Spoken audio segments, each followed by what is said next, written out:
안녕하세요, 레오입니다.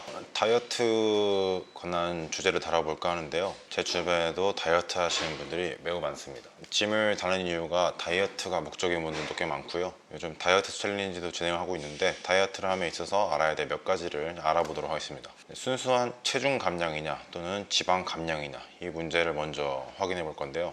대부분 지방 감량을 원한다고 하지만 지방만 뺄 수 있을까? 다이어트 하기 전 55kg, 후에 52kg, 이렇게만 봤을 때 이건 성공한 걸까요? 보통 다이어트를 시작한다고 하면은 식사량을 확 줄이면서 염분도 같이 이제 많이 줄이는 경향이 있어요. 극단적으로 이제 단일 식품군만 먹기도 하고, 뭐 예로 계란만 계속 먹는다든지, 또 탄수화물은 살찌는 주범이라고 정하고 탄수화물 섭취를 줄이고 단백질 섭취만 과도하게 늘린다든지, 이렇게 식사를 확 바꿨을 때 내 몸은 어떻게 될까요? 일단 나트륨을 제한해서 몸의 염분이 줄어들면 삼투압현상으로 수분을 배출하면서 체내 보유 수분량이 줄어듭니다. 그리고 근육에 저장되어 있던 글리코겐들, 탄수화물, 수분 등이 움직임을 행하면서, 운동이나 어떤 움직임을 행하면서 고갈이 돼요. 섭취로 인해 들어오는 양은 확 줄어들고 움직임은 그대로이거나 늘림으로써 체내 에너지가 고갈이 되는 상태가 되는 거죠. 이렇게 하면 수분, 글리코겐 보유량 매우 적어져서 한 3kg?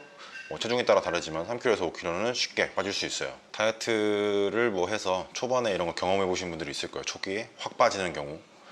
이렇게 하는 게 다이어트일까요?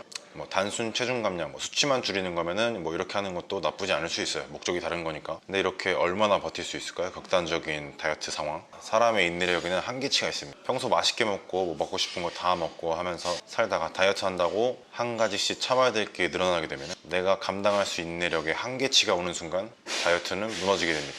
이는 보통 과식이나 폭식으로 이어지고요. 몸에서 폭식으로 이어졌을 때 몸에 들어오는 에너지를 좀 과도하게 저장하는 경향이 생기는데, 이게 요요 현상이에요. 그리고 제한되던 염분 섭취량을 다시 늘림으로써 수분 보유량이 전부 다 늘어나고 근육에 탄수화물이랑 수분이 다시 과하게 저장이 되면서 살이 더 많이 돌아오게 되는 거죠. 저도 보디빌딩 하면서 뭐 20kg, 30kg를 찌우고 그만큼 빼고 이런 걸 많이 반복을 해봤는데, 나름 철저히 통제된 나날들이어서 뭐 실패하진 않았지만 살을 찌는 것도 쉽지 않고 빼는 것도 쉽지 않았어요. 그리고 그렇게 유쾌하진 않았어요. 선수 목적의 증량 감량이었기 때문에 즐겁기는 좀 힘들었던 부분이 있었던 것 같아요.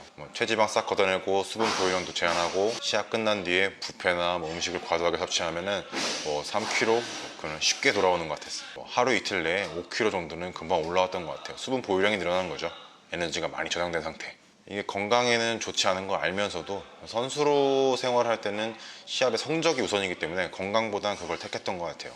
지금 생각해보면 약간 방법에 적절하지 않은 방법이었다는 생각이 들 때가 있어요. 조금 더 건강하게 몸을 만들 수 있지 않았나.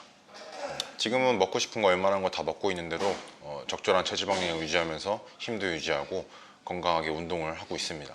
예전에 단백질 섭취 주 공급원으로서 닭가슴살도 먹었었는데 퍽퍽살을 별로 좋아하는 편은 아닌데 지방이 많이 제거되어 있기도 하고 구하기가 쉬운 편이라서 닭가슴살을 많이 선택을 했었어요. 근데 지금은 닭가슴살을 거의 먹지 않고 있고 다양한 고기 종류들 또는 뭐 계란이라든지 뭐 생선류, 여러 가지 다양하게 아미노산을 섭취하고 있어요. 이제 우리의 목표, 지방을 뺀다는 건, 지방은 1g당 9kcal예요. 운동을 하고 섭취 칼로리를 제한한다고 했을 때 하루에 얼마만큼의 칼로리를 소모할 수 있을까요? 순수하게 지방 사용만 생각을 한다고 하면 지방 1kg을 뺀다고 했을 때 1g당 9kcal니까 1kg면 9,000칼로리 정도가 되겠죠. 엄청 크죠. 근데 이제 다이어트 한다고 했을 때 일주일에 뭐 3kg 뺐어요 하는 거는 순수 지방이 3kg가 빠진 것이 아니라 몸에 저장된 에너지, 그러니까 수분, 뭐 글리코겐들이 많이 빠져나간 상태라는 거죠. 그런 오류에 빠지면 안 된다는 거예요. 일주일에 1kg를 뺀다고 가정했을 때도 지방 1kg 빼는 것도 현실적으로 거의 너무 힘든 부분이에요. 9,000칼로리를 결손시켜야 되는데 최소 지방만 사용한다고 했을 때, 근데 우리는 탄수화물도 같이 쓰고 있기 때문에 지방 1kg는 얘기가 좀 많이 달라져요. 그리고 탄수화물이랑 지방을 많이 사용하게 되는데 운동을 하거나 움직임을 행할 때 이거는 이제 운동의 강도에 따라 사용하는 비율이 달라집니다. 이제 뭐 그런 거 있죠. 공복 상태에서 운동을 하는 게 지방을 많이 태운다 이런 말이 있는데, 탄수화물이 고갈됐을 경우에는 그렇게 많이 그런 시스템이 가동이 될 수도 있어요. 근데 탄수화물이 고갈되는 상황은 진짜 흔치 않아요. 마라톤 정도를 하지 않는 이상, 철인 3종 경기를 하지 않는 이상은 고갈되는 상황은 쉽게 오지 않고, 만약에 고갈이 된다면 지방에서 이제 많은 지방이나 단백질을 분해시켜서 탄수화물을 만드는 당신생 과정을 거치죠. 어쨌거나 1차 에너지는 탄수화물이기 때문에 탄수화물이 무조건 필요해서요. 이 상태가 좀 많이 유지되면 체지방도 많이 빠지는 상황일 테고, 탄수화물 섭취를 계속 제한하고 고갈 상태로 두게 되면은 지방을 많이 사용하기 때문에 많은 체지방 감소를 이룰 수 있긴 한데, 정상적인 시스템은 아니에요. 지방이나 단백질을 분해하면서 나오는 많은 부산물들이 몸에 좋은 영향을 미치진 않아요.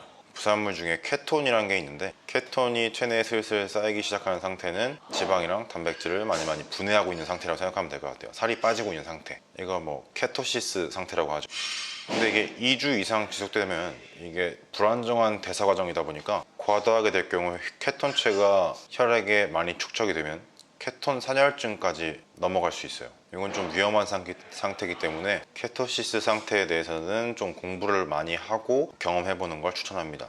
중간에 케토시스 상태인지 아닌지 확인하는 방법 중에는 뭐 약국에서 구매할 수 있는 케토스틱이라든지 이런 걸로 확인할 수 있고, 지방이 많이 분해할 때 나오는 그 냄새 같은 게 있는데 뭐 숙취 냄새랑 좀 비슷한 것 같아요. 그래서 뭐 자고 일어났는데 숙취 냄새와 비슷한 냄새가 내 방에서 나고 있다고 하면은 지방을 많이 태우고 있는, 몸의 에너지가 많이 타고 있는 상태라고 생각하면 될 것 같아요. 그리고 뇌는 순수당만 사용하고요. 몸에서 뇌가 쓰는 탄수화물이 꽤 많아요. 탄수화물이 뇌로 제대로 공급이 되지 않으면 뇌 기능이 저하가 됩니다. 20% 정도까지 저하가 됐던 걸로 기억을 해요. 그렇다는 건 뇌가 정상 상태가 아니라는 거죠. 업무 능력에 대한 저하도 올 수 있을 테고, 뭐 육체 능력이라든지 여러 가지 레벨이 다운이 되는 거라고 확인할 수 있어요. 무기력해지는 것도 한몫하고요.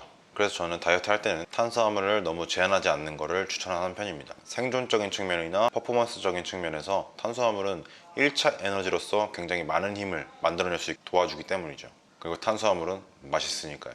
단백질 같은 경우는 과도하게만 섭취 않으면 크게 문제는 없는 것 같아요. 과도하게 섭취한다 했을 때도 간에 대한 데미지가 얼마나 될지 모르겠지만 큰 문제는 없는 걸로 알고 있어요. 근육 합성을 위해 단백질을 과도하게 섭취하는 것보다 혈중 아미노산 레벨은 평균 상태에 있을 때가 가장 근합성이 적절하게 이루어지기 때문에 골고루 균등하게 섭취해주는 게 가장 좋다고 생각이 됩니다. 뭐 상한치를 두자면 운동선수 기준으로 체중당 2.2g의 단백질 섭취 정도를 권장하고 있는데, 이건 사람마다 다르게 적용할 수 있을 것 같아요. 나는 짧고 굵게 단기간에 하겠어, 뭐 시합 준비를 하겠어, 프로필 사진을 찍겠어 하는 게 아니라면, 건강한 몸을 만들기 위해 체중 감량을 하는 것이라면 식단을 구성할 때 평생 지속할 수 있는 나만의 식단을 구성하는 게 좋다고 생각을 해요. 그렇게 하나하나씩 수정해 나가면서 식사와 습관을 전체적으로 개선해 나가면 조금 더딜지 몰라도 건강한 상태를 만들면서, 건강한 상태를 유지하면서 멋진 몸을 만들 수 있습니다. 습관을 바꾼다는 게 생각보다 쉬운 일은 아니지만 불가능한 일은 아니에요. 뭐든 쉬운 건 없잖아요. 꾸준한 체계적인 의식적인 노력을 하다 보면 어느샌가 바뀌어 있을 거예요. 이러한 내용을 혼자 시작하기보단 전문가의 조언을 얻어서 계획을 짜는 게 가장 좋고요. 본인이 생각하기에 주변에 뭐 몸 좋은 사람이 있다면 그 사람이 어떤 생활을 하고 있는지도 한번 파악을 해보세요. 물어봐도 괜찮고요. 그 패턴을 따라만 해도 몸은 바뀔 거예요.